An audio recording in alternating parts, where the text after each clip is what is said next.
When my wife was packing for her work trip, I noticed birth control pills among her things. But I just had a vasectomy. Later that evening, I quietly swapped them for a powerful laxative and smiled, saying, "Good luck at the conference." I could only imagine the embarrassment she faced in front of her colleagues. It's 2 a.m., that cursed hour when the world is silent except for one sound, specifically designed to test human sanity. A steady, passive-aggressive drip, drip, drip. The kitchen faucet, my nightly nemesis, is back at it. Each drop feels like the universe is tapping Morse code for "you married wrong." Meanwhile, my wife Madison is sleeping beside me like she's auditioning for a mattress commercial, mouth slightly open, breathing deep, absolutely unbothered. If peace had a face, it'd be hers. If insomnia had a victim, it'd be me. I stare at the ceiling for a while, hoping the noise will magically stop or I'll spontaneously lose hearing in one ear. Neither happens. Instead, the drip syncs perfectly with my heartbeat, like some twisted duet. Finally, I throw off the covers and sigh, the kind of sigh that lets the whole house know I'm suffering. Madison doesn't move. Of course not. She sleeps through thunderstorms and fire truck sirens. I once accidentally set off the smoke alarm making popcorn.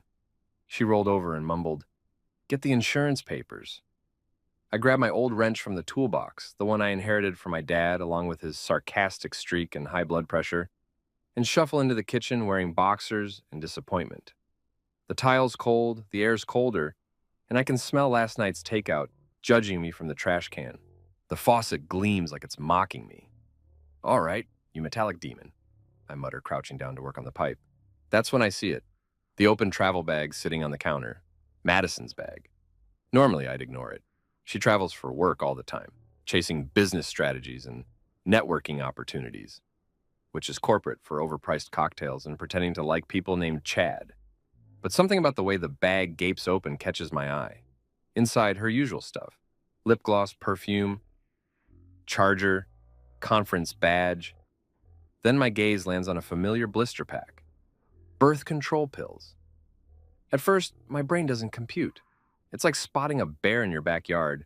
You just kind of stare, thinking, that's weird. Then it hits.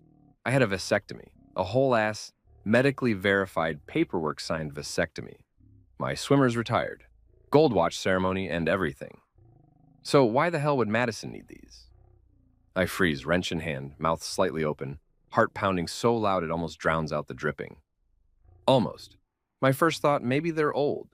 Maybe she just hasn't thrown them away. My second thought, maybe she's taking them for something else, from hormonal stuff, right? My third thought, maybe I'm an idiot grasping for excuses. Ding, ding, ding, we have a winner. I sit back on my heels, staring at the pills like they might explain themselves. They don't. The little pink compact gleams under the kitchen light, innocent and damning all at once. I can actually hear my dad's voice in my head. "Son, if something doesn't make sense, it's because someone's lying." He'd probably pat my shoulder, hand me a beer, and tell me to lawyer up. I laugh softly, because what else can you do when your life suddenly feels like a bad sitcom? I even picture the laugh track audience gasping in unison as the camera zooms in on the pill pack. "Oh no, he found the evidence." Cue theme music. I reach out and pick it up. It's open, one pill missing. I turn it over, checking the label like some detective in boxers. It's new, prescription date from 2 weeks ago. Any delusion I had about leftovers evaporates. My throat goes dry. I put the pills back exactly as I found them, careful not to disturb a single thing. The dripping pipe is still leaking, by the way, because the universe loves timing. So I fix it, tighten the nut, wipe the water, test the faucet. No more drip. Congratulations, me. I just repaired the plumbing while mine's been metaphorically shut off for a year. I lean against the counter, wrench hanging limply in my hand. My reflection in the microwave door looks ridiculous. Hair messy, eyes bloodshot, expression somewhere between disbelief and a nervous laugh. "You've got to be kidding me," I whisper. It's funny, in a dark comedy kind of way. I remember the vasectomy vividly. Me lying there, cracking dumb jokes at the doctor because I use humor as anesthesia. Madison was there, holding my hand, saying, It's just a precaution. We're done having kids anyway. She even kissed my forehead afterward like a supportive partner in a medical commercial. Now that memory plays back with a brand new soundtrack, the faint rustle of betrayal. I rinse my hands, though they're not dirty, and close her bag gently. I want to be wrong so bad it hurts. Maybe there's some miracle explanation involving medical research or space-age skincare. But deep down, I know. My gut knows. I walk back to the bedroom, feeling like I'm moving underwater. Madison's still asleep, tangled in the sheets, hair fanned across the pillow like a shampoo ad. I watch her for a second, and the irony hits me.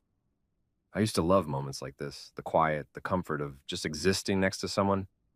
Now it feels like standing next to a ticking bomb. I slip into bed, trying not to wake her. The mattress dips, and she instinctively scoots closer, her hand brushing my arm. Love you, she mumbles.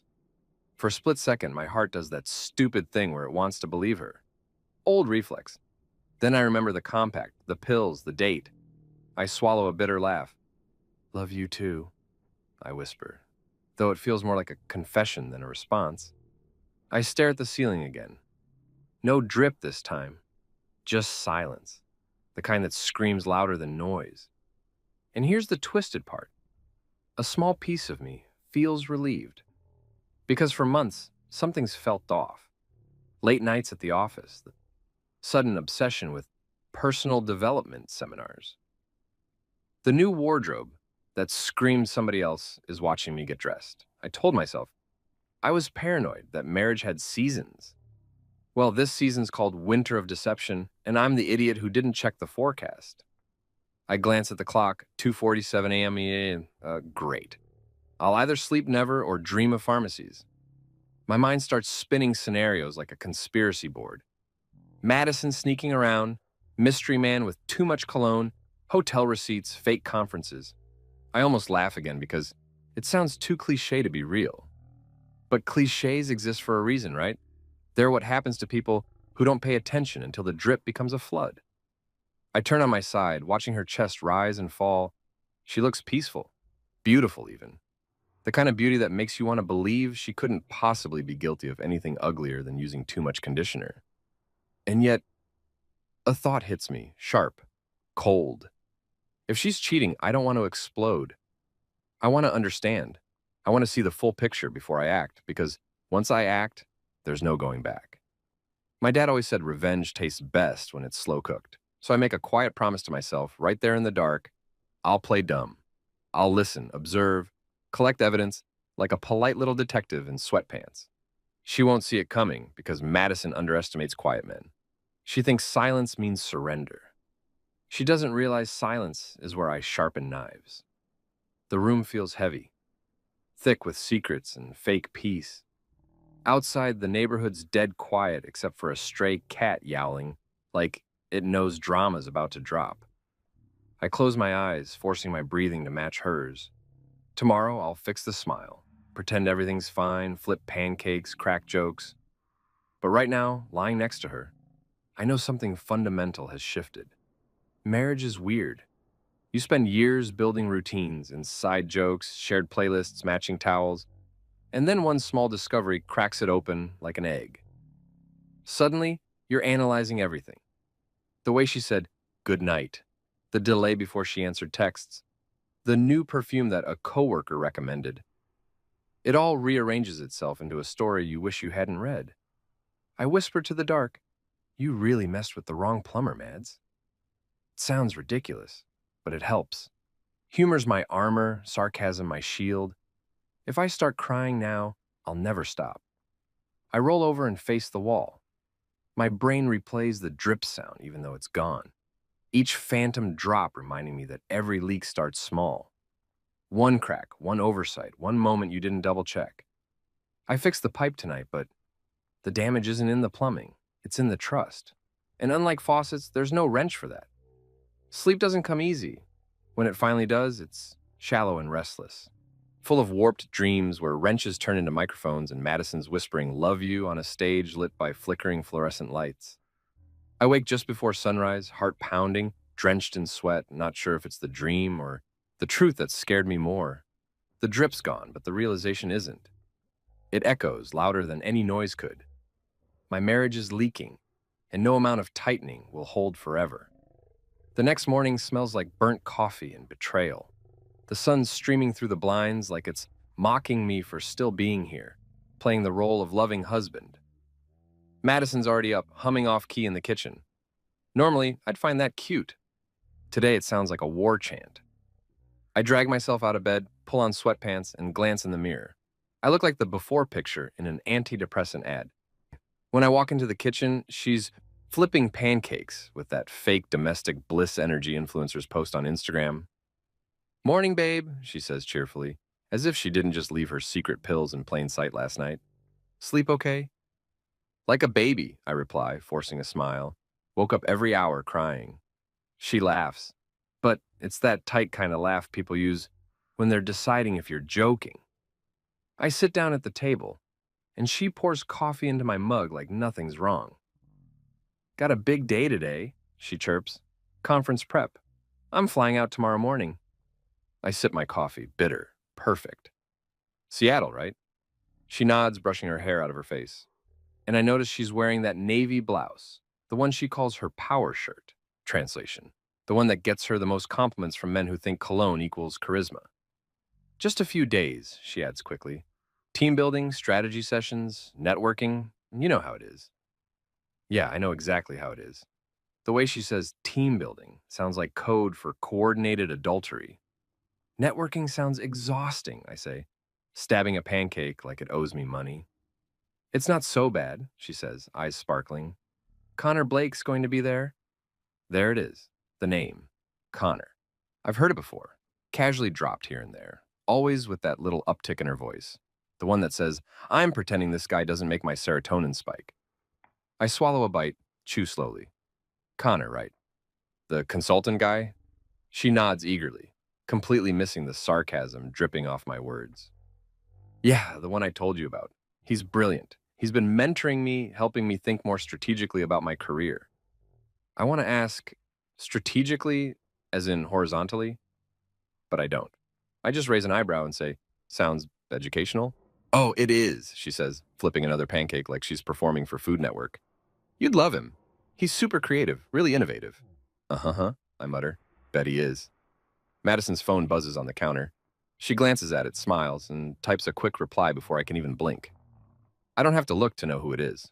I've seen that grin before. It's the same one she used to give me before she remembered who I actually am. Conference updates? I ask casually.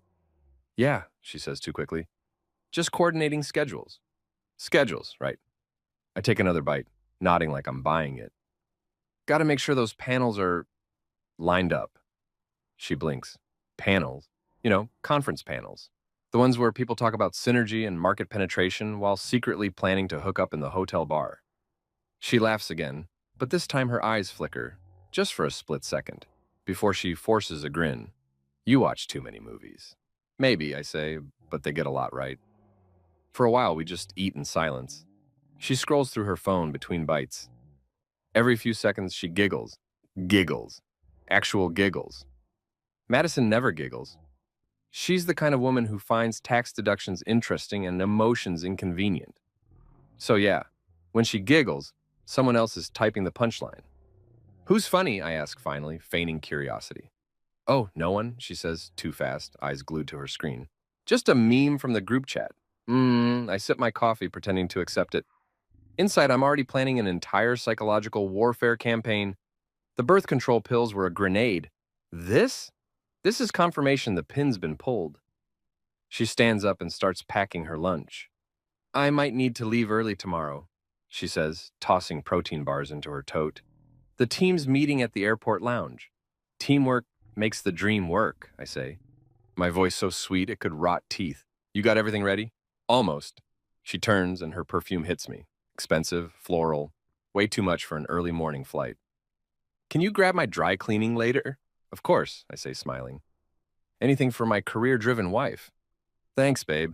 She leans in, kisses my cheek, and for a moment, I almost forget. Almost. Her lips are soft, her tone normal, her routine perfect. She's got this down to a science. And maybe that's what stings the most, how effortlessly she lies. When she disappears upstairs, I just sit there, staring at the half-eaten pancakes. They look as tired as I feel. The house is too quiet now. I glance at her phone, still lit up on the counter. A new message pops up. My heart skips like a scratched CD. Connor. Can't wait to see you tomorrow. Missed your laugh today. My jaw tightens. Missed your laugh. That man doesn't know how close he is to missing solid bowel movements for a month. I screenshot it, just muscle memory at this point. Then lock the screen and slide the phone back exactly where she left it. She walks back in, zipping up her suitcase. You okay? She asks, glancing at me. Yeah, I say, masking the storm brewing in my head. Just thinking. About what? Oh, nothing important, I say. Just plumbing. She tilts her head. Plumbing? Yeah, I say, sipping my coffee. Pipes, leaks, pressure, maintenance stuff. She stares at me like I've grown another head, then shrugs. You're weird sometimes. Only sometimes? I smile. Guess I'm slacking. She laughs, a genuine one this time, and grabs her bag. I've got a meeting downtown, so I'll be back late. Don't wait up. Wouldn't dream of it. She leaves, heels clicking across the tile like the world's most elegant countdown. I watch her car pull out of the driveway and vanish down the street. The silence that follows is deafening. I sit there, drumming my fingers on the table. The rage isn't fiery. It's cold, precise, like a scalpel. The kind that cuts clean. I could confront her right now. Demand answers. Blow everything up. But where's the art in that? No, if she's going to play games, I'll write the rules. I rinse my plate, staring out the window. The yard looks normal. Same trimmed grass, same nosy neighbor walking her dog in pajamas. Everything looks ordinary.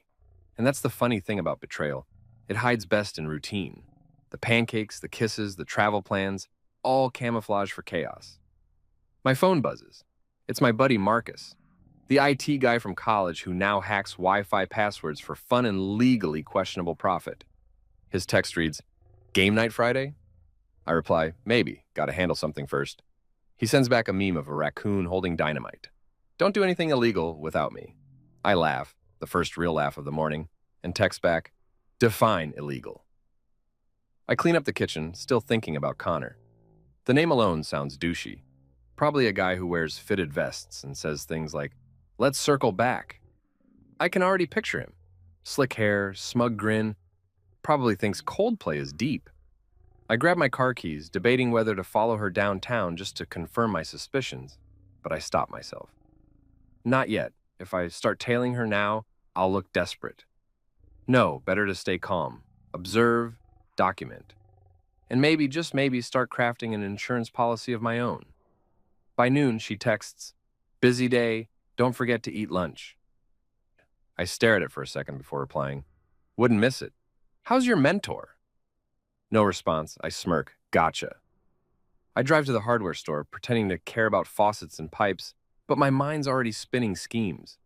If she's going to play with chemicals, maybe it's time I learn some chemistry of my own.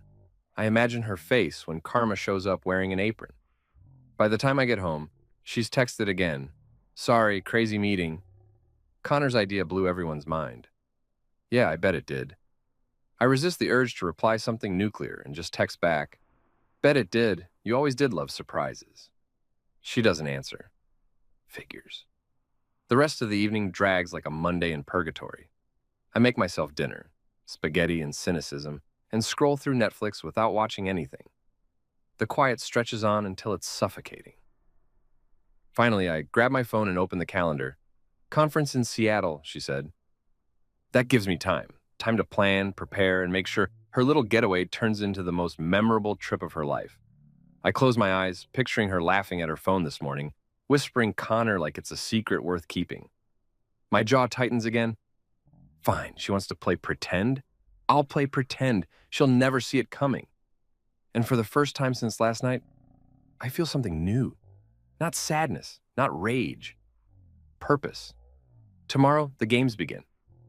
By the next morning, I'd reached that level of calm that's scarier than rage. The kind where you're sipping coffee, scrolling the news, and planning psychological warfare like you're ordering pizza.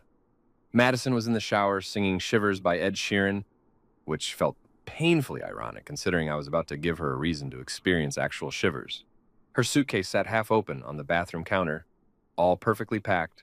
Makeup, perfume, business suits, the usual props for conference wife theater.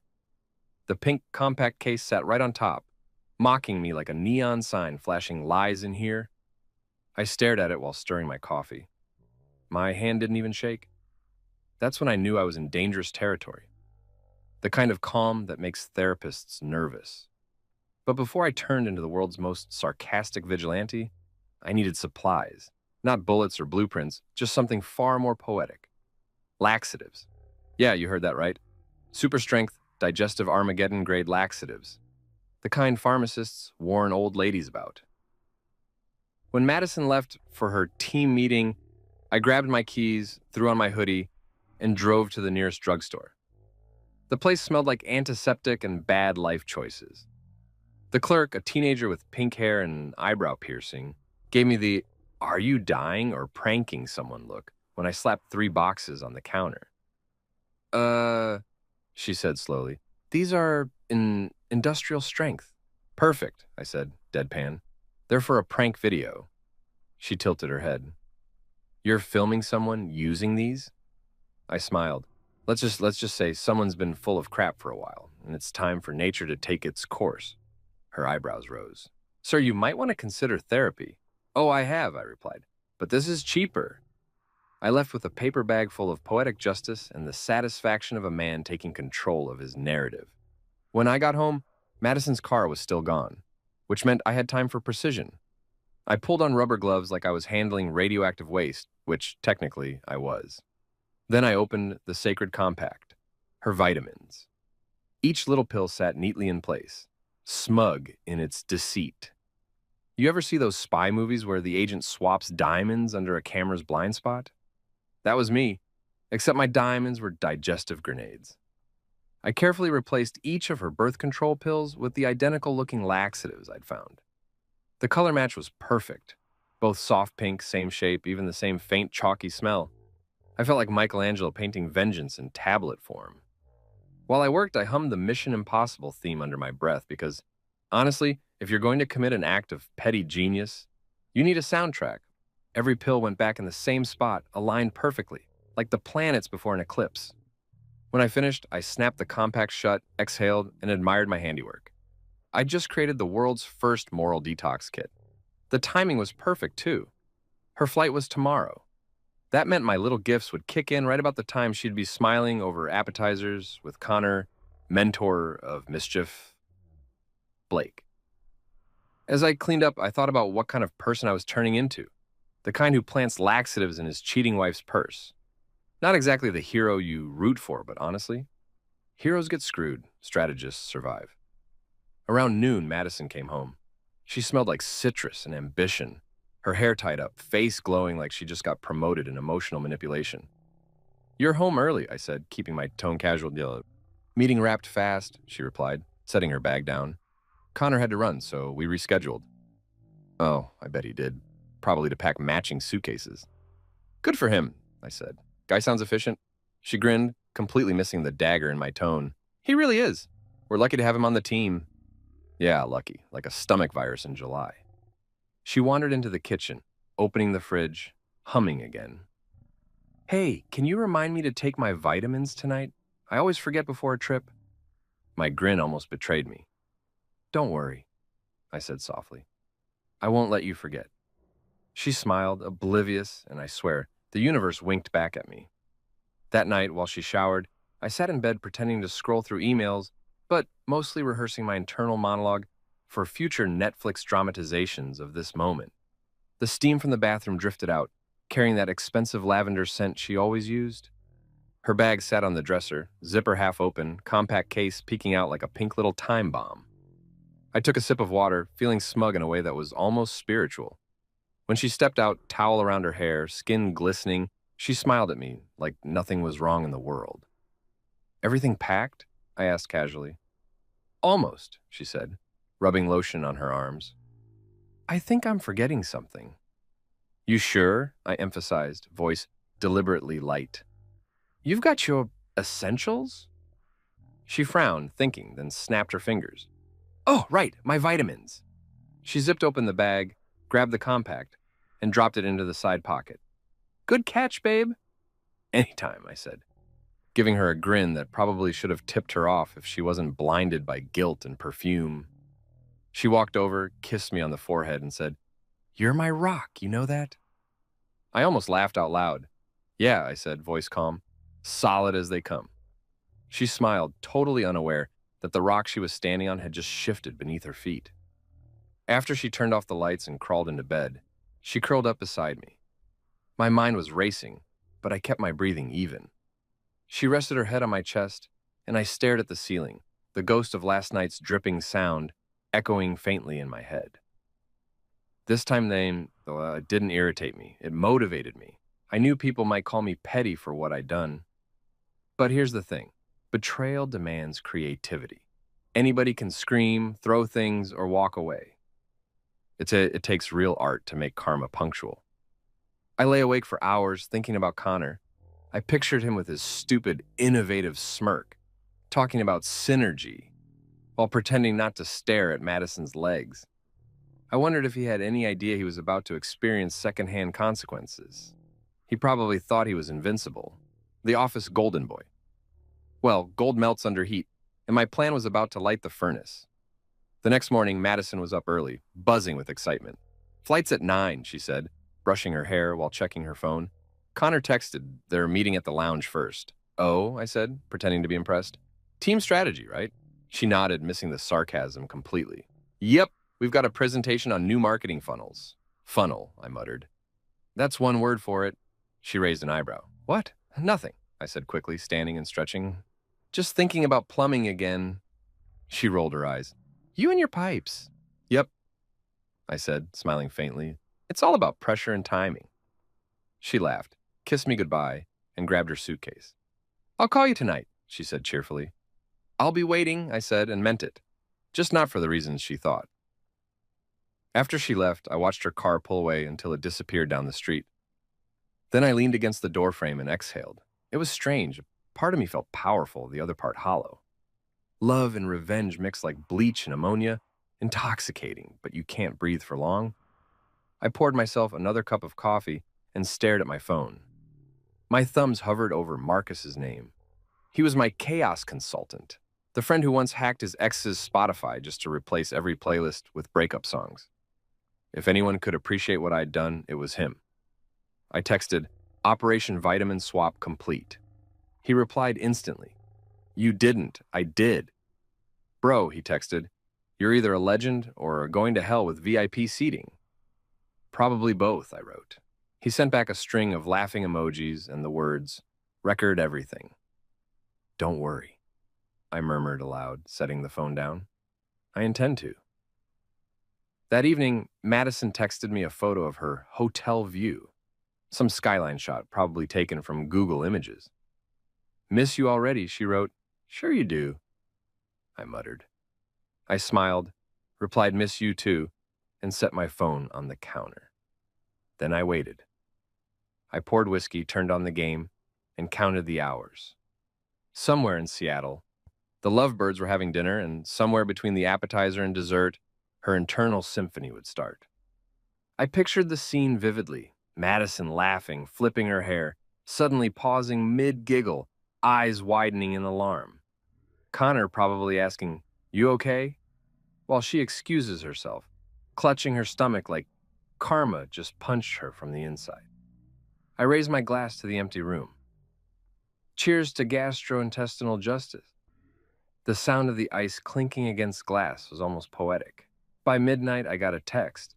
Just 2 words, "Rough night." I laughed so hard I almost dropped my phone. No context needed. The silence after that text was even sweeter. No follow-ups. No "love you." Just digestive despair.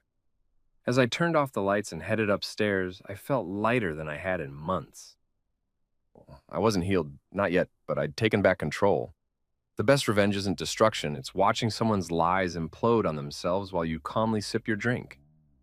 And as I slid into bed that night, alone but oddly at peace, I whispered into the dark, "Sleep tight, Madison. Hope you packed extra toilet paper." Madison left for the airport at 6 a.m. sharp, perfume cloud first, Suitcase second, conscience last. I stood by the door sipping coffee like some suburban sentry, watching her Uber pull away through the drizzle. She waved once before disappearing around the corner, a vision of confidence and betrayal dressed in beige trench coat chic. The taillights blinked twice. And I swear the universe blinked back at me like the Showtime champ. I didn't move for a full minute. The silence that followed was heavy, the kind that hums with possibilities. Then, methodically, I set my mug down, stretched, and got to work. Step 1, secure the intel. Step 2, enjoy the show. Marcus was already awake, of course he was. The man treats caffeine like a religion, and answered my call on the first ring. Please tell me you're calling to brag, he said instead of hello. Oh, I'm calling to upgrade your day, I replied. You remember that email tracker you showed me, the one that lets you monitor opens, forwards, all that good stuff? He groaned. Bro, that was supposed to be for client security audits, not marital espionage. Relax, I said, pacing the living room. It's for personal growth, self-awareness. I just want to be aware of who my wife's aware of. There was a pause. Then his chuckle crackled through the speaker. You're unbelievable. Give me her company domain and I'll set you up. You'll get a ping every time she sends or receives something spicy. Marcus, my friend, I said, grinning. You're not just an IT guy. You're karma with Wi-Fi. 30 minutes later, I was logged into an interface that looked like NASA for nosy husbands. Colored dots, timestamps, subject lines. It was beautiful. My own little control room of poetic justice. At 9:12 a.m., her first email popped up. Flight boarding now, so excited to see everyone. Attached photo, her boarding pass, latte in hand, face glowing with filtered joy. I could practically hear the fake cheer through the pixels. Enjoy your flight, I muttered. Hope turbulence hits right after beverage service. I spent the next hour tinkering with the sink she'd nagged me about for weeks. Fixing leaks felt symbolic now, closing the gaps, tightening control. Every turn of the wrench whispered, You're getting there, buddy. By noon, the pipe was fixed, the house spotless, and my phone buzzed again. New mail. See you tonight, Connor. There it was. The smoking emoji gun. I didn't even open it. Just forwarded it to myself, archived it in a folder I'd already named Exhibit A Stupidity, and leaned back in my chair. Funny thing, I wasn't even angry, not anymore. Anger's loud and clumsy. What I felt now was surgical. Around lunchtime, Madison texted a picture of her hotel view. Generic skyline, suspiciously spotless windows, clearly stock photo lighting. Room's great. Miss you already. Sure you do, I said aloud, clicking open the live flight tracking tab Marcus had built into my dashboard. Her plane had landed 2 hours earlier. The tracker showed she was already checked into her company's Slack. She was alive, online, and about 6 hours away from gastrointestinal destiny. To celebrate, I made a sandwich, poured another coffee, and queued up the Office reruns. Because nothing pairs with impending chaos like deadpan humor. Between bites, I drafted a mental script for later. Act supportive, sound loving, hide the smirk. By evening, my phone lit up with another alert. Madison's work calendar update. Dinner with Connor and team. 7 p.m. The universe had officially confirmed its RSVP. Dinner at 7, I said to no one, raising my glass of water like a toast. May the odds be ever in your colon's favor. Marcus texted a meme of a ticking time bomb labeled Taco Bell. I almost spit my drink. You think it'll hit tonight? He wrote. Right around dessert, I replied. Poetic timing. At 7:04 p.m., another ping. An outgoing email titled, Running a bit late to the panel dinner. See you soon. The timestamp glowed like fate's countdown clock. By 8:10, nothing.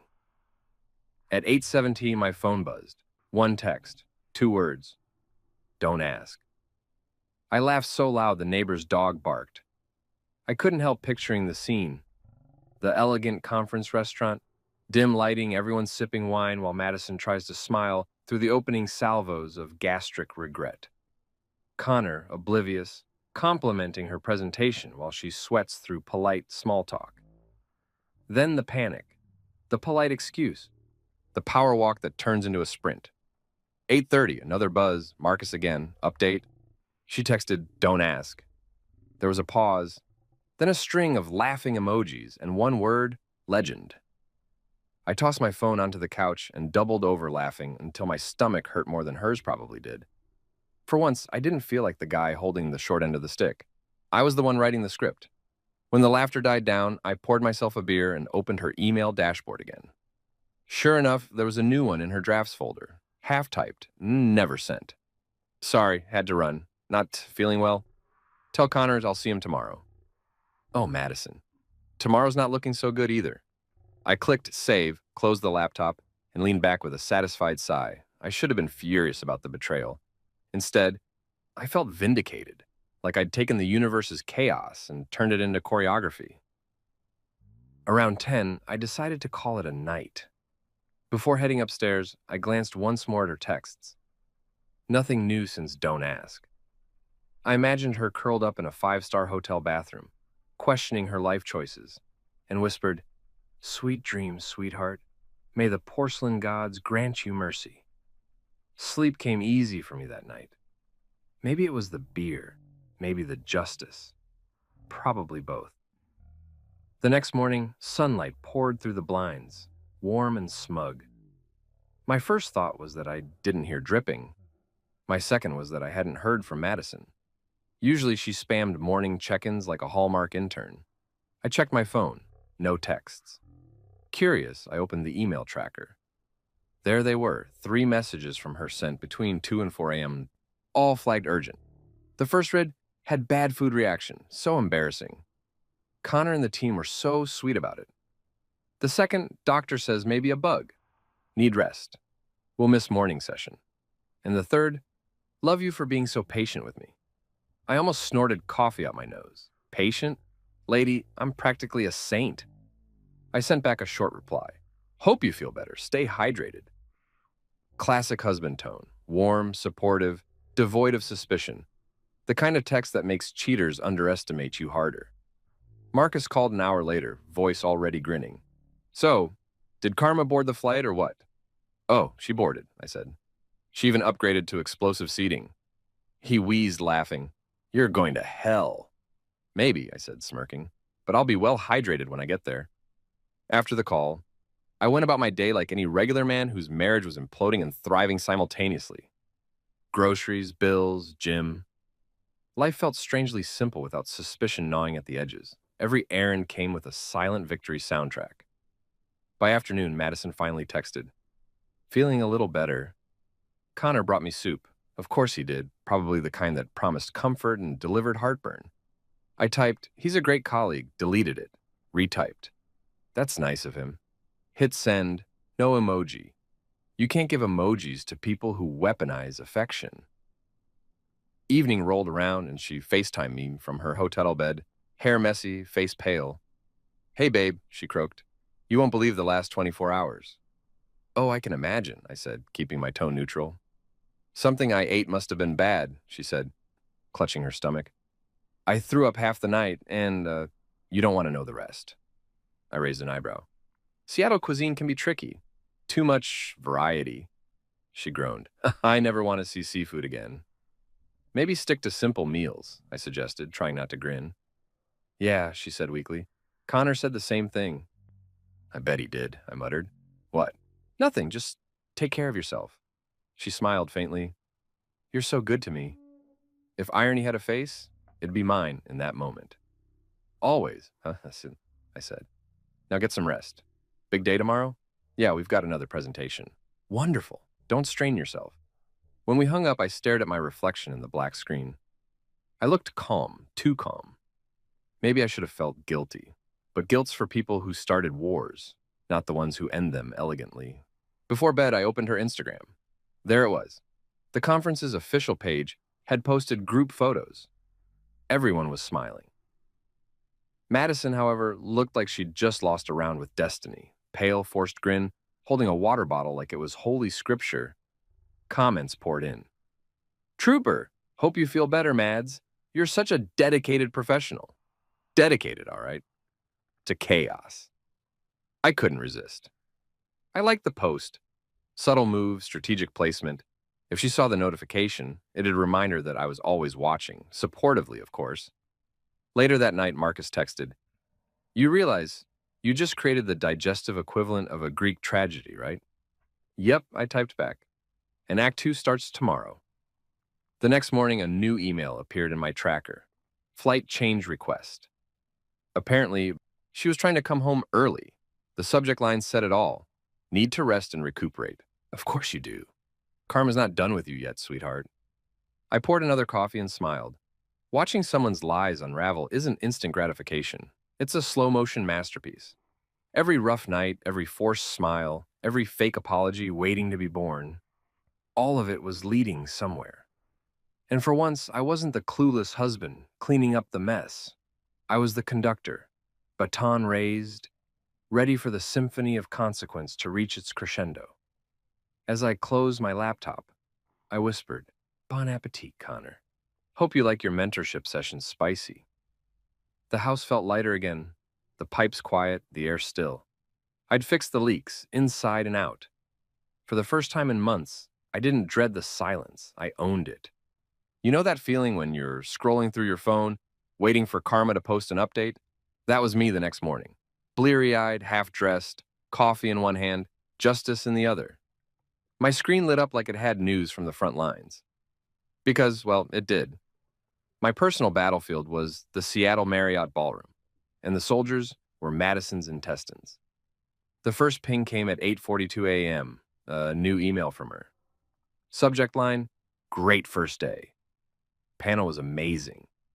Meeting with Connor later for dinner, I stared at the message like it had just insulted my mother. The tone was way too chipper, like she hadn't just turned the conference into a live-action Pepto-Bismol commercial. "Meeting with Connor later," she said, as if the phrase didn't come with its own ominous soundtrack. I pictured her typing it while sipping electrolyte water, pretending she didn't have flashbacks to the Marriott restroom. The audacity. I took a slow sip of coffee. "All right, Madison," I murmured. "Let's see how long that confidence lasts." By noon, nothing. No new emails, no texts, no pings, just silence. The kind of silence that hums like anticipation. I went about my day pretending to be a functioning adult. Grocery run, a call with a client, fixing a squeaky cabinet door, but really, I was waiting for Karma to clock in again. Then, at 6:55 p.m., I got the update. A text. "Dinner soon." Feeling much better. Connor picked a place with amazing seafood. Seafood. I nearly dropped my phone. I actually laughed out loud in the middle of my kitchen. "Oh no, honey," I said to nobody. "No, you did not just tempt fate with oysters." I sat down, grinning like a man about to watch a sequel he didn't ask for, but absolutely deserved. I could almost see the movie trailer in my head. Previously on the Conference Chronicles, the clock hit 8:00 p.m. I opened the tracking dashboard Marcus had set up for me because, yes, I'm that level of prepared now. No new emails. Then 8:05. Still nothing. 8:10. I started refreshing just to make sure my connection was alive. 8:15, my phone buzzed. One text from Madison. "Don't ask. Rough night." That was it. 2 words, the holy grail of poetic justice. I leaned back on the couch, closed my eyes, and let the laughter come. It started small. A chuckle, then a snort, then full-blown, uncontrollable hysterics. I laughed so hard, I dropped my beer and scared the neighbor's cat through the window. "Oh my God," I gasped between breaths. She doubled down on seafood. I texted Marcus. Update. Stage 2 complete. Operation Oysters of Oblivion successful. He replied instantly. "Bro, did you just hack Karma again?" "Nope," I typed back. "I just gave her digestive GPS." He sent back about 40 laughing emojis and a meme of Gordon Ramsay yelling, "It's raw." I nearly spit my drink. The best part, I didn't even need details. 2 words told the whole story. Somewhere in Seattle, Madison was probably gripping the tablecloth, trying to smile through a gut apocalypse while Connor panicked and called for the check. Maybe she blamed the shrimp. Maybe she blamed stress. But deep down she knew. Her body knew. The betrayal had finally gone full circle, internal and external. For the rest of the night, I checked my phone like it was a live sports ticker. Nothing else came through, but the mental image kept me entertained for hours. The next morning, I got up early, whistling. I made pancakes again, partly because I was craving them, partly because I enjoyed the irony. When your wife's on a seafood cleanse from hell, syrup and butter taste like victory. Around 9:30 a.m., I checked my phone. A new email from her firm's social media account popped up. They'd posted photos from the conference dinner. Everyone looked radiant. Fancy dresses, wine glasses, perfect smiles. Then I saw her. Madison, front row, pale as printer paper, smiling, and like someone trying to pretend they hadn't just sprinted back from the restroom. The comments section was comedy gold. Feel better soon, Mads. You were such a trooper last night. Still glowing? Girl. Oh, she was glowing all right. Probably from dehydration. I screenshotted the post and sent it to Marcus. Live footage from Disaster Central. He texted back, I can't breathe. Is that a bottle of water or holy water in her hand? I zoomed in on the photo. Probably both, I said out loud, grinning. The best part? The hashtags. Hash, team building, conference goals, and dedication. I laughed so hard my stomach hurt. Madison's version of dedication involved PowerPoint slides and porcelain altars. I kept scrolling, and sure enough, there she was in another shot, standing next to Connor. He looked uncomfortable, like a man whose mentee had just made his dinner memorable for all the wrong reasons. My favorite part? The caption. Our leaders inspiring confidence and resilience. I raised my coffee mug in salute. To resilience, I said. May it hold through turbulence on the flight home. The rest of the day passed in this weird haze of satisfaction and disbelief. It's not that I enjoyed her suffering. Okay, maybe a little. But mostly, it was about balance. For months, I'd been gaslit into feeling paranoid, like my instincts were defective. Turns out, they were just Wi-Fi enabled. Later that afternoon, she called. Her voice was soft, weak. Hey, babe. Hey, I said, casual. How's Seattle treating you? She groaned. Don't even ask. I caught some stomach bug or food poisoning or something. I barely made it through the dinner. Oh, no, I said, keeping my tone steady. Everyone else okay? Yeah, she muttered. Just me. Wow, I said. Unlucky, must have been something you took. Silence, just long enough for the tension to become visible through the phone. Then she said, what's that supposed to mean? Nothing, I said quickly, too quickly. Just, maybe your stomach's sensitive. She sighed. I hate this. I was supposed to present tomorrow, but I can barely move. Rest up, I said kindly, and drink lots of water. Hydration's key. She murmured something grateful and hung up. I set my phone down slowly, smirk fading into a thoughtful expression. The funny thing is, a part of me wanted to feel bad. Like, okay, maybe I'd taken it too far. But then I remembered the pills, the texts, the fake smiles. The sympathy evaporated faster than her appetite. That night, Marcus came over with beer and wings. You, my friend, he said, dropping onto the couch, are an artist. Michelangelo painted ceilings. You painted karma. I grinned. It's all about brush control. He opened his beer. So what's next? Nothing, I said, taking a sip. I'm just going to sit back and enjoy the reruns. Karma's doing great on its own. He laughed. You're scary when you're calm. Calm is where the power lives, I said. You can't throw punches if you're too busy swinging. Around 9 p.m., another ping from her email dashboard. Subject, apologies for missing the session. Feeling under the weather, but we'll be back tomorrow. Attached photo. Madison in her hotel bed, laptop open, pretending to work remotely. I zoomed in. She looked miserable. The caption might as well have read live from Disaster Central, Episode 2. I sent it to Marcus. The saga continues. He texted back, Bro, she's turning into a miniseries. I chuckled and turned back to the TV, feeling oddly peaceful. The kind of peace that only comes from knowing someone's finally facing the music they wrote themselves. The next morning, I woke up to another text. Hey, I'm feeling a bit better. Connor brought me breakfast. Sweet, right? Sweet, I repeated out loud. And suicidal. I didn't respond right away. I stared at the message for a while, thinking about how she could still play the part so convincingly. Even from the battlefield, she was performing, pretending this was normal, pretending she wasn't secretly unraveling. I guess that's what cheaters do best. They treat deception like customer service, smile through the complaint until someone hangs up. Finally, I typed back, "Glad you're improving. You've always been resilient." Sent it, no emoji. Tone, ambiguous. The kind that keeps people awake wondering what you really meant. I went to work on some projects, whistling again. It hit me that the drip from the sink, that endless taunting sound, was gone. Fixed. Quiet. No leaks left in the house, or my patience. At lunch, Marcus texted me one last time. "So, are we declaring victory, or waiting for another round?" "Victory," I typed. "But partial. The campaign's not over yet." "You planning a sequel?" "No," I wrote. "Just waiting for the ending she writes herself." He replied with a gif of someone dropping a mic. That evening, I checked my inbox one last time before bed. A new email notification popped up. From Madison. Subject line, "Miss you. Can't wait to be home." I opened it. Just a short paragraph about how grateful she was for me, how she couldn't have handled this without my support, and how she'd make it up to me when she got back. I stared at the screen for a long time.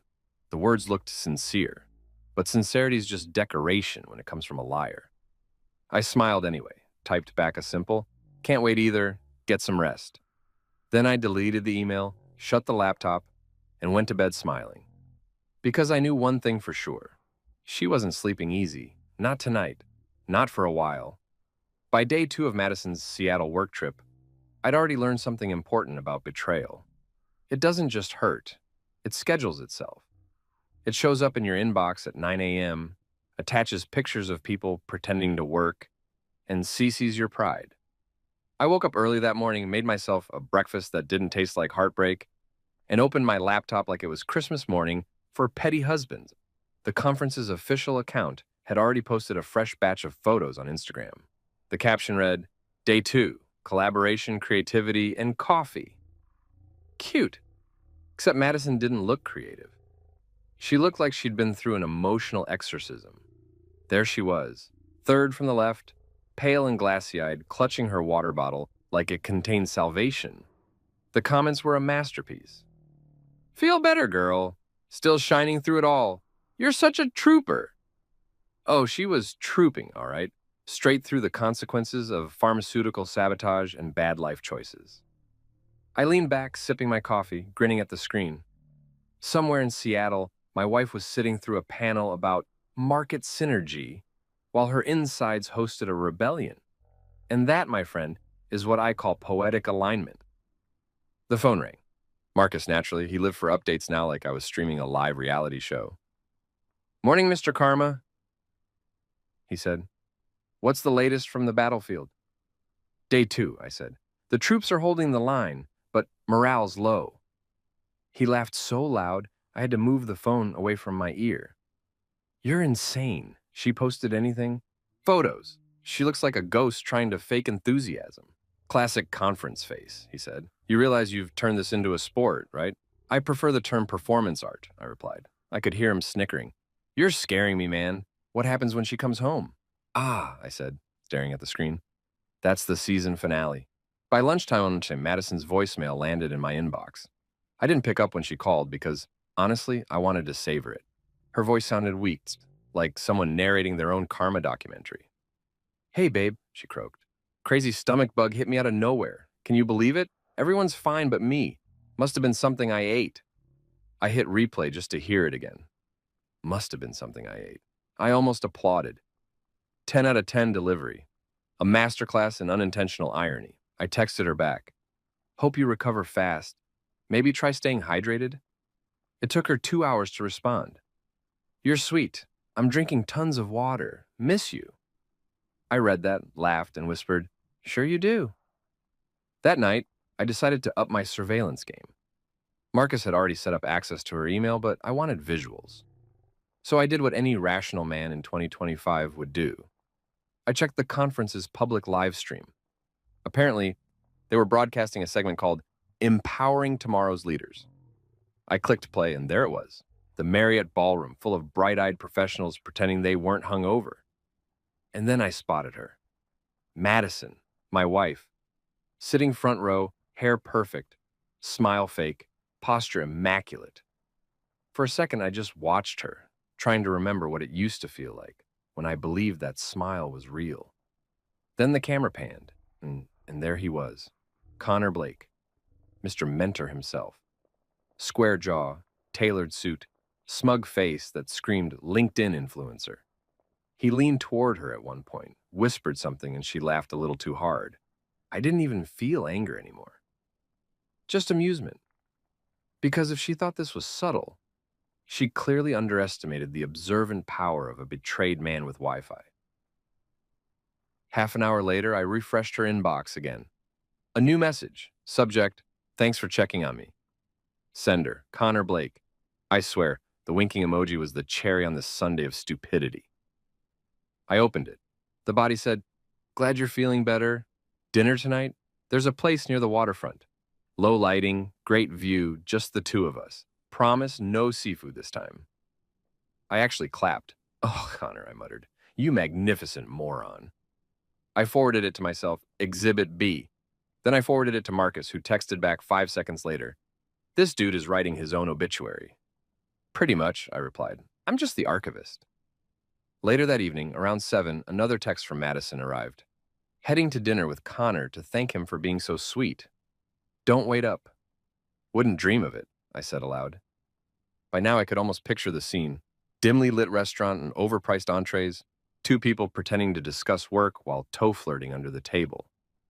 I imagined the conversation. Connor probably saying something like, you're so strong for pushing through your illness.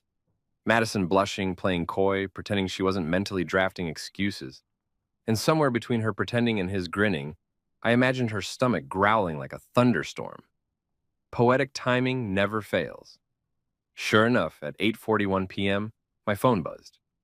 One message. Can we talk later? Not feeling great. I almost fell off my chair laughing. Oh no, I whispered. Round 3. Marcus called right after. You're not going to believe this, he said between wheezes. I just saw her tagged in a colleague's story. They're all still at dinner, but she's gone.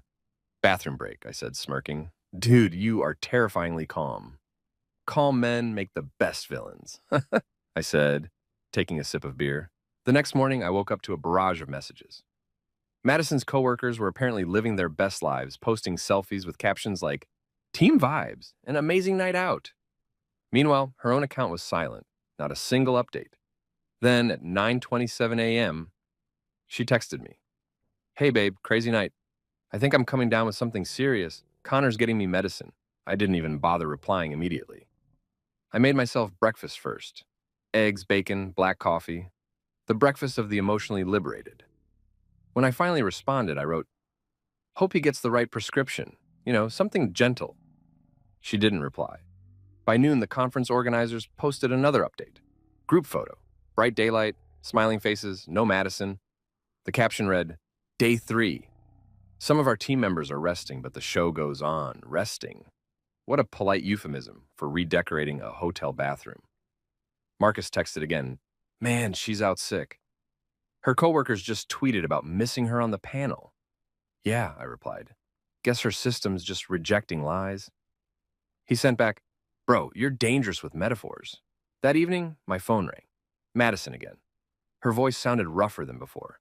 Soft, raspy, full of pity-seeking undertones. Hey, she croaked. Hey yourself, I said lightly. How's the glamorous life of conference stars? She sighed. Don't even. I've been in my room all day. Connor checked on me, brought soup again. He's so sweet. I closed my eyes and bit back a laugh. Yeah, he sounds like a real helper. He's just being kind, she said defensively. Of course, I said, feigning innocence. He's always so generous with his time.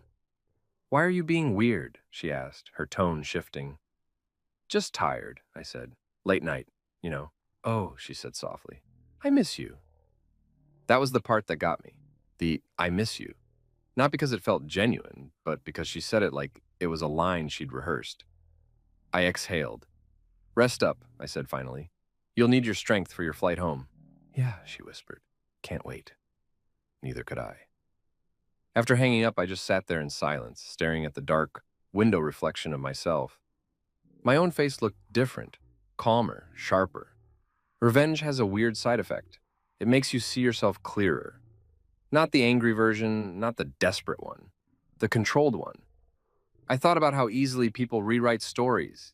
In Madison's version, she was probably the devoted wife with a random stomach bug, suffering nobly while working hard for her career. In mine, she was an actress finally slipping out of character. And I decided something right then. When she came home, I wouldn't confront her with yelling or tears. No, that's what amateurs do. I'd let her hang herself with silence. The one tool guilt fears the most. I spent the rest of the night cleaning the house, folding laundry, wiping counters, straightening the mail. There's something cathartic about order, especially when your life's been chaos. By midnight, the place looked perfect. Before bed, I checked her email one last time. A new message from Connor. Hope you're feeling better. I'll stop by in the morning before you head to the airport. My grin returned. Oh, please do, I murmured. Say your goodbyes while you still can. I forwarded that one too. Exhibit C. Evidence was piling up like confetti. I lay down, staring at the ceiling, listening to the hum of the quiet house. No leaks, no dripping, just silence. The kind that means you've finally taken back control. The next morning she texted, heading home soon, can't wait to see you. I typed back, me too, safe travels, and I meant it, just not in the way she thought. Because while she was boarding her flight, clutching her water bottle and pretending her stomach wasn't holding a grudge, I was preparing for the next act. The homecoming. The grand reveal. The final test to see how long she could keep lying when every word she spoke already echoed through my inbox. Karma had done its part. Now it was my turn to finish the story. By the time Madison's flight landed, the house looked like a commercial for forgiveness. Candles lit, soft music playing, countertops spotless. You'd think Martha Stewart had staged the aftermath of a scandal. I wanted the place to scream normal, because nothing messes with a liar's head like calm. It's unnerving, like smiling at a raccoon that knows it's been caught stealing. I parked myself at the kitchen island, scrolling through emails like I hadn't been tracking her every digital breath for days. My phone buzzed. Marcus. She landed yet? He asked. Touchdown 15 minutes ago, I said, staring at the flight tracker. Operation Halo begins, he laughed. You naming your acts now? It's theater, I replied, and the audience is just me, Karma, and a plate of pancakes. I hung up when I heard the garage door open. Her suitcase wheels echoed across the tile. Click, click, click, like a countdown clock. Then she appeared in the doorway, still in her airport clothes. Jeans, oversized sweater, sunglasses perched like she was shielding herself from guilt's glare. She looked tired. Not the I need sleep tired, the my soul wants a refund tired. Hey, babe, she said weakly, dropping her bag. God, I'm so glad to be home. Welcome back, I said, keeping my tone warm enough to confuse her. How was the conference? She sighed, rubbing her temples. Don't start. It was awful. Oh, no. I said, widening my eyes just slightly. Food poisoning? Her head snapped up. How did you... I shrugged. You mentioned feeling sick, remember? Must have been something you took. She blinked a little too long. Yeah, I guess so. The pause stretched between us like invisible barbed wire. Then she gave this forced laugh. You're funny. You always know how to make me feel better. Funny's my survival mechanism, I said, smiling faintly. Want me to heat something up? Or are you still on the bland food and regret diet? She winced, but managed to laugh. Just tea. I watched her move around the kitchen. Slower, careful, like each step hurt. She opened cabinets she'd known for years, as if checking if something inside had changed. And maybe it had. The air itself felt different, charged. She finally sat across from me with her mug, both hands cupped around it like she was trying to absorb stability. I can't wait to sleep, she murmured. That hotel bed was awful. Bet, I said. You sure that's the only thing that kept you up? Her eyes flickered. Quick, defensive. What's that supposed to mean? Nothing, I said smoothly, just making conversation. She stared at me for a long moment, searching my face. The silence stretched so long the kettle whistled again like it was trying to cut the tension. Then she exhaled, forcing a chuckle. You're weird sometimes. Only sometimes? I smiled. Must be getting better at it. Later, while she unpacked upstairs, I followed casually under the pretense of helping. Her open suitcase was a map of deceit, travel receipts, perfume-stained scarves, and that pink compact. I leaned against the doorway. You bringing souvenirs this time? She glanced back. Not really. Just tired. I nodded toward the counter. You left your vitamins out again. She froze mid-fold, then turned slowly. What? Your vitamins, I repeated, holding up the compact I'd placed neatly beside her bag. Gotta keep up with those, right? Her smile twitched. Right, my vitamins. I set it down and walked past her to the window, pretending to admire the view. Crazy thing about trips, I said lightly. They really help you see what's essential. Yeah, she said, voice tight. Perspective's good. I turned just enough to catch her expression. Her eyes darted from me to the compact, back to me. She knew. Maybe not the details, but she felt the current. People always do when the lies start running out of oxygen.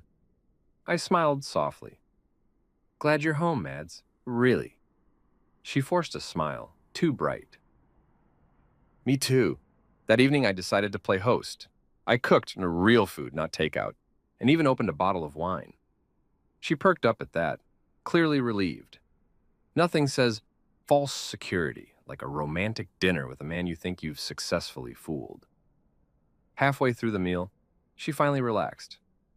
You know, she said, I miss this. What, food that doesn't fight back? She laughed for real this time. You're terrible. Tell me about it, I said, sipping wine. So, Connor checked in on you? Her fork froze midair. Yeah. Just to make sure I was okay. He felt bad about dinner. Ah, I nodded. And such a caring coworker. Truly mentor material. She gave a nervous chuckle. Don't be jealous. I'm not jealous, I said, eyes steady on hers. I'm observant. The color drained from her face, and for a second, I saw it. The flicker of fear. That microscopic crack when someone realizes their secrets aren't secrets anymore. I leaned back, smiling.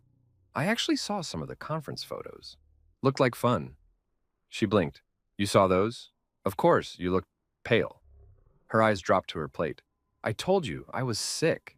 Oh, I know, I said softly. It must have been a real gut-wrencher. She looked up sharply. What's that supposed to mean? I took another sip of wine and smiled. Nothing. Just glad you survived. Would have hated to lose you to shellfish and shame. Her jaw clenched. Why are you acting like this? Like what? Like you know something. I set down my glass slowly, deliberately. Because I do, Madison. The silence hit like a thunderclap. She stared, eyes wide, searching for a way out. What do you mean? I reached for my tablet on the counter, tapped the screen, and tilted it toward her. The email subject line glowed like neon. See you tonight? Her face drained completely. You... Yep, I said. Read the whole thing. Very professional correspondence. You hacked my email? I fixed your plumbing, I replied dryly. Seems like I'm good at locating leaks. Her voice broke. Ethan, it's not what you think. Oh, no way, I interrupted, smiling thinly. It's exactly what I think, probably less. She started crying, actual tears, mascara streaks, trembling hands. I messed up. Okay, it was stupid. He meant nothing. I exhaled, slowly shaking my head. You don't take birth control for nothing. Her lips parted, but no words came. The silence that followed was worse than shouting. Finally, I stood, gathering the plates. Dinner's over. Ethan, please, she said, following me. I'll end it, I swear. It was a mistake. Mistakes are forgetting your anniversary, I said, not turning around. This was a PowerPoint presentation with hotel reservations. She sobbed quietly. I don't want to lose you. I put the dishes in the sink and turned back, meeting her eyes. You already did. She slept in the guest room that night, or at least pretended to. I could hear her pacing, whispering on her phone once, probably to Connor. I almost pitied him, almost. He didn't realize he'd stepped into a story where the husband doesn't break down. He plans. I spent the night drafting an email to my lawyer friend, Rosa. She owed me a favor after I helped her brother get a job. Subject, urgent, separation papers. By sunrise, my decision was done. I wasn't angry anymore, just clear. Clarity is colder than revenge. It's surgical. When Madison came downstairs the next morning, eyes puffy, voice small, she looked like a child who'd broken something expensive. "Can we talk?" she whispered. "Sure," I said, flipping pancakes. "Because symmetry matters. We started with pancakes, we end with them." She sat quietly, twisting her fingers. "I'll quit my job if you want. I'll block him. Delete everything. Please, Ethan." I set a plate in front of her. "You don't need to do any of that." Her eyes brightened. "I don't?" "No, Matteo," I said calmly. "Rose is drafting separation papers. You'll be free to mentor each other in peace." The hope drained from her face so fast it almost made a sound. "You're joking." "Do I look like I'm joking?" Tears welled again. "You can't just throw away everything." "You threw it," I said, cutting her off. "I'm just sweeping up." She stood, trembling. "You're cruel." "No," I said, finally meeting her eyes. "I'm consistent. You just forgot what that looks like." She left the room sobbing. I sat there, eating pancakes, the syrup tasting sweeter than justice should. That afternoon, Rosa called. "You sure about this, Ethan?" "Positive. She cheats, you humiliate her, and you still want to go through with legal separation? No reconciliation?" "Reconciliation's for people who believe the leak can be patched," I said. "I'm replacing the whole pipe." She laughed softly. "All right. Papers will be ready tomorrow." After the call, I felt light, not happy and just free. The kind of freedom that hums quietly behind your ribs, reminding you you've survived something. Madison didn't speak to me for the rest of the day. I didn't need her to. The silence said more than words ever could. When I finally passed by the guest room that night, I noticed her compact case sitting on the dresser, lid open. She'd replaced the pills. New pack, same color. Poetic, really. I stood there for a long moment, then whispered, "Careful what you swallow next time."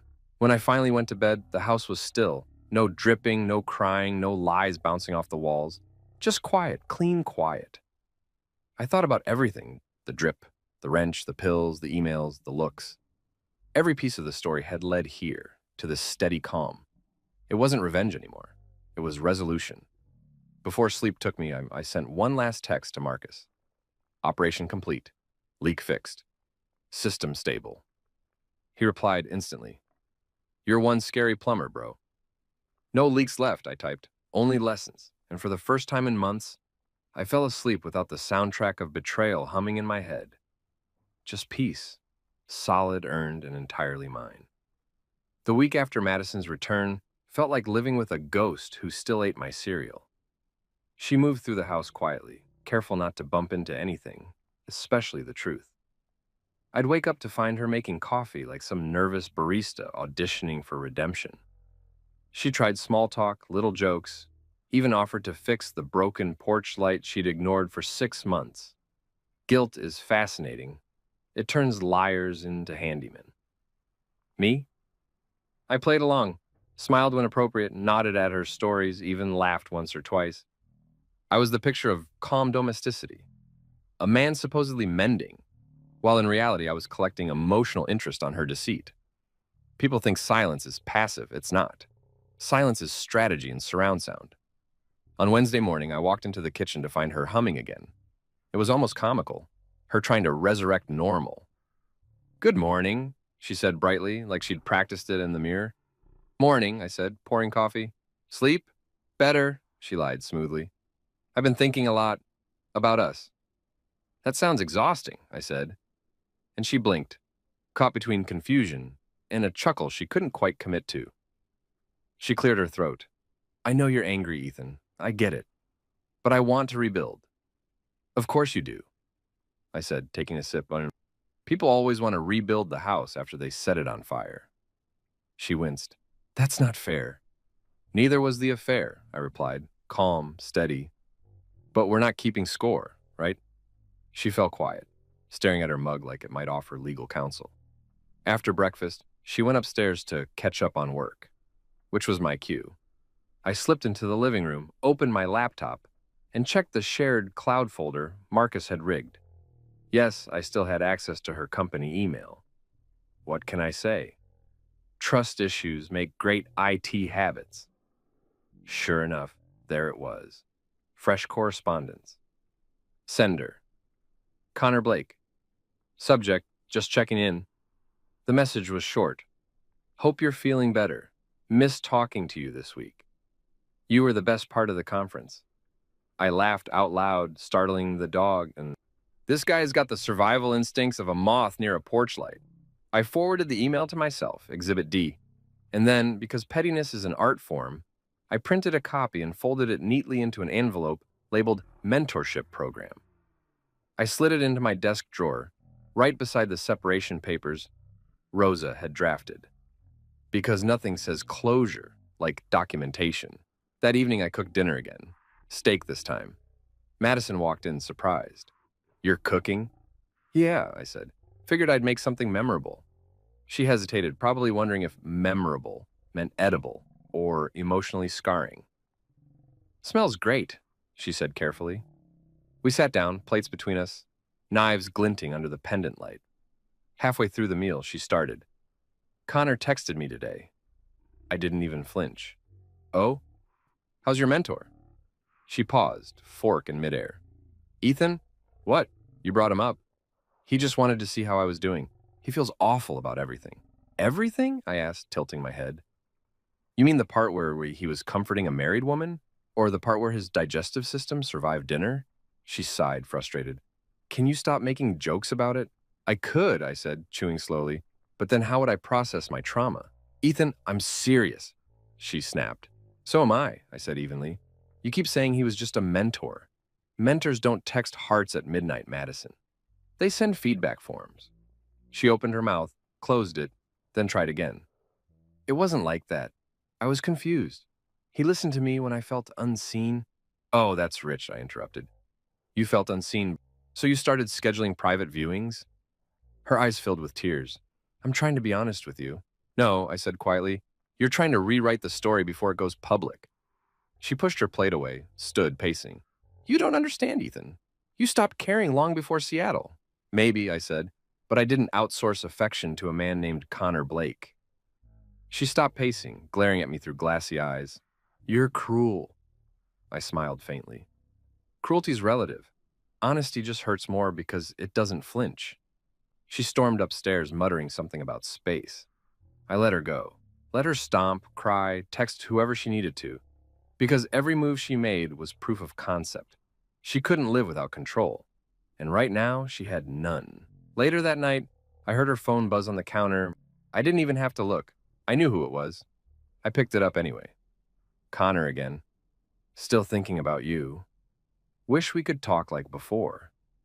I stared at the message for a long moment, then typed a reply without sending it. So does my lawyer. Then I deleted it, set the phone back, and went to bed. Around midnight, I heard soft footsteps. Madison slipped into the room like a thief breaking into her own house. She stood at the edge of the bed, whispering, Can we talk? Depends, I said, not opening my eyes. About what? Love, lies, or mentorship programs? She sighed. Please, I can't sleep. Guilt does that, I murmured. Ethan, she said, voice cracking. I ended it with him. For real. I opened my eyes then. Good for you, I said flatly. Want a medal or a refund?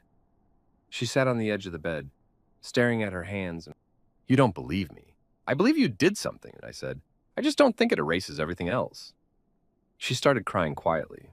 I watched her shoulders shake, felt nothing but distant curiosity. Empathy had left the building weeks ago. Finally, I said, Madison, I'm not going to scream at you if that's what you're waiting for. You already got the reaction you deserved, just not the one you rehearsed for. She looked up, confused. What does that mean? It means, I said, leaning back, I'm done being the emotional janitor in this marriage. You made a mess. You clean it. She whispered, I'm trying. Good, I said. Start by moving your stuff to the guest room. You're not sleeping here. Her mouth opened, but she saw something in my face, something final, and closed it again. She nodded silently and left. The next morning, she was gone before sunrise. She left a note on the counter at Mom's for a few days. I'll give you space. I poured coffee, smiled. Best gift you've given me in years. The quiet was glorious. No fake humming, no tiptoeing apologies, just peace. The kind that hums like air conditioning after a power outage. Marcus came over later that day. She finally leave? Temporarily, I said. Enough for my blood pressure to thank her. He grinned. So what's the plan now? Divorce party? Not yet, I said.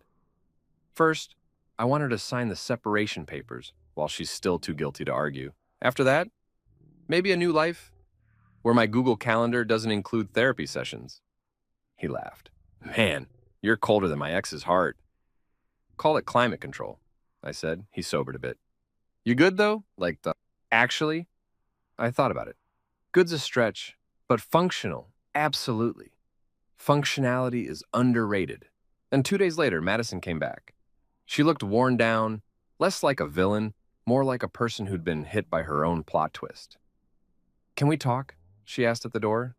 Sure, I said, stepping aside. She sat at the dining table, the same place she'd once laughed, lied, and launched her downfall. I read the papers, she began softly. I'll sign them, but I need you to know something. I crossed my arms. You have 30 seconds before I start charging emotional rent. Her lips trembled. He meant nothing, Ethan. I know you don't believe me, but it was never about him. It was about me feeling invisible. I nodded slowly. You know what's ironic? You wanted to be seen, and now everyone will remember you as the woman who lost everything because she couldn't tell the truth. Tears welled again. You don't have to humiliate me. I'm not, I said quietly. You did that all by yourself. She looked away, ashamed. I'm sorry. Good on it, I said. Now prove it. She signed the papers, hands shaking. When she finished, she slid them across the table, like they might explode. There, happy? I looked at her for a long moment. No, I said honestly, but free. She nodded slowly, stood and walked toward the door. But before she left, she turned back. Do you still love me? The question hit harder than I expected, not because of sentiment, but because of timing. She had the audacity to ask now, when love was the only currency she'd bankrupted herself out of. I took a breath. Love, I said. Sure. So in the same way you love the house you had to sell after the fire, fond memories, zero attachment. She flinched, nodded once, and left. The door closed softly, almost respectfully, as if even it knew the drama had reached its final act. That night, I poured myself a drink and sat on the porch listening to crickets instead of lies. Marcus texted. She signed. Yep, I wrote back. Connor's next mentorship might involve a restraining order. He replied with a laughing emoji. So this is closure? No, I typed, smiling faintly. This is peace with better Wi-Fi. I leaned back, sipping whiskey, watching the sky darken. Somewhere out there, Madison was probably staring at her phone, waiting for a text that would never come. And for the first time, I didn't care if she cried, called, or cursed me. That was her homework now, self-study in consequences. Inside, the house was quiet again. My house, my rules, my silence. When I finally went to bed, I passed the kitchen counter and noticed her compact still sitting there, the same pink case that started everything. I picked it up, flipped it open, and looked at the new pills lined up neatly inside. Real ones this time, honest ones. I smirked. Too late for corrections, sweetheart. I set it down, turned off the lights, and whispered to the dark. Mentor problem solved. Divorce isn't a thunderclap. It's a slow drizzle that ruins every picnic you ever planned. By the time Madison came back for what she called closure, I was long past anger. Anger burns out. I had moved on to something better, clarity, that cold, glass-edge calm that makes even guilt sound like background noise. She texted the night before, "Can we talk tomorrow?" Just to end things properly. Properly, I muttered, reading it while brushing my teeth. Like there was a polite way to dismantle a marriage. I didn't reply. Let her marinate in the silence. The next morning, she showed up in that gray sweater she used to wear when she wanted to look soft and harmless. Too late for branding exercises. She stood on my porch, clutching a folder and a coffee cup. Like she was interviewing for a job she'd already been fired from. Can I come in? She asked. I opened the door. Technically, you still have a key. She smiled awkwardly. I didn't want to assume. Oh, please, I said, stepping aside. Assuming's your superpower. She winced, but didn't argue. Inside, everything was the same couch, same faint smell of lemon cleaner, but she looked at it like it was a museum of her mistakes. I motioned to the dining table. Have a seat. Let's do this exit interview. Her brow furrowed. Exit interview? Yeah, I said, pouring myself coffee. Standard corporate procedure. Discuss performance, reasons for termination, opportunities for improvement. She sat, eyes glossy. Ethan, please don't turn this into a joke. I'm not joking, I said lightly. I'm following HR protocol. She sighed, resting her elbows on the table. You really hate me. No, I said, sitting across from her. Hate takes effort. I'm just done paying emotional rent. She swallowed hard. I deserve that. Yep, I said, taking a sip. And a few other things, but we'll get to that. For a moment, neither of us spoke. She fiddled with the coffee lid, her wedding ring conspicuously absent. Mine, too, lay somewhere in a drawer next to expired batteries and memories. Finally, she said, Connor's transferring to another branch. I told him it was over. Corporate exile, I said, nodding. Nice touch. He's not the villain here, she said softly. Of course not, I said. He's just the supporting actor in your self-discovery arc. She closed her eyes, exhaling shakily. I know I hurt you. Good, I said. Awareness is step one. I didn't mean for any of this to happen. I leaned back, smirking. That's the funny part about meaning. You didn't mean to cheat, didn't mean to lie, didn't mean to keep me in the dark. That's a lot of accidents for one person. Tears shimmered. I loved you. Past tense noted. She looked up sharply. You really don't believe in forgiveness? Oh, I do, I said, just not recycling. Her jaw trembled. You're cruel. I'm consistent, I corrected. It's new to you, so it feels sharp. She looked away, wiping her cheek. I came here hoping we could talk like adults. We are, I said, setting down my cup. This is me being adult, calm, articulate, no yelling.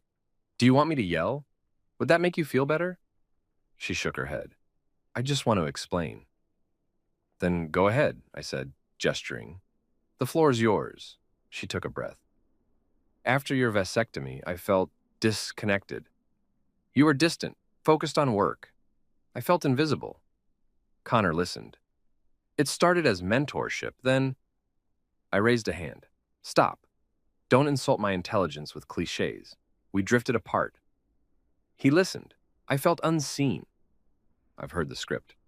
You didn't trip into his bed because of emotional invisibility. You made a choice. Own it. She stared at me, lips quivering. I was weak. That's honesty, I said. Keep going. I don't expect you to take me back. I just want you to know I never stopped loving you. I laughed softly. You have a fascinating definition of love, Madison. In your world, love means strategic lies and travel rewards points. Please, she whispered, eyes shining. Don't do this. Do what? Hold up a mirror? She flinched, folding her hands. I miss us. Us? I said. There hasn't been an us since the night I fixed the leak. Her head snapped up. What? I smiled faintly. You remember that? The night I found your pills under the sink? That was the night I realized the marriage had a slow drip. I just finally shut the valve. Color drained from her face. You knew back then? Of course, I said. I just wanted to see how long you'd keep selling fiction. She looked stunned, like she'd been standing on a stage with no script. Why didn't you confront me? Because I wanted data, I said dryly. Evidence, pattern recognition, I'm methodical like that. So, the laxatives... I raised my eyebrows. Ah! So you did notice. Her hand flew to her mouth. Oh my God, that was you! I shrugged. Consider it a health intervention. She stood up, eyes wide, half furious, half horrified. That's sick. So was your seafood, and I said calmly. But we both learned something, didn't we? Her voice shook. You could have told me. Why? I asked, standing too. So you could cry, apologize, and still fly to Seattle pretending nothing happened? You needed to feel the consequence. Sometimes the only way to fix a leak is pressure. She backed away, speechless. I could see it in her eyes. Disbelief that the quiet man she thought she could manipulate had been pulling the strings the whole time. You're not who I married, she whispered. I smiled thinly. Neither are you. She sat again, deflated, staring at the floor. The silence was heavy, the kind that forces confessions. Finally, she whispered, "What happens now?" "Now," I said, "now you sign the rest of the documents. We divide assets. You keep your car, your savings, and whatever dignity you can salvage. I'll take the house." Her voice cracked. "You're just throwing everything away." "No," I said, collecting the folder. "I'm decluttering." She swallowed. "We built this life together." "Correction," I said. "I built it. You decorated it with deceit." That broke her. She started crying again, quiet, ugly sobs that filled the room. I didn't move to comfort her this time. I just stood there, watching years of manipulation dissolve into wet mascara streaks. When she finally stopped, she said, "Is there anything I can do to make it right?" I thought about it. "Yeah. Leave with some grace. Don't turn this into another performance. Just go." She nodded weakly. "I will." I walked her to the door. She hesitated, looking back one last time.